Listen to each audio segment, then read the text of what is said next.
ए हेरौँ कति आमा कहाँ मारेको बेच्नु नि पैसा पो कमाउँछौ त हो अनि किन्दैनन् कहाँ मारेको भाइ कहाँ मारेको पोखरीमा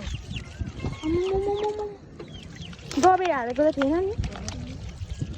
जिउले मारेका केही नलि गएको हाम्रो अङ्कललाई पनि थाहा छ यत्रो माछा मारेर कहिले ल्याएको छ बेचिदिनु नि आधी किलो जति आधी माछा किन्ने भन न उता आन्टीहरू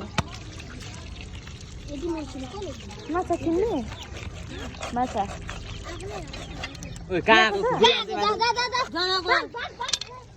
कुर्तैलाई खै म छाम्छु एकचोटि कस्तो देखिन्छ छोड न देखाउनु एक बाल्टिङ छ तेरो बाल्टिङमा एक बाल्टिङ हुन्छ सुकाएर राख्नुपर्छ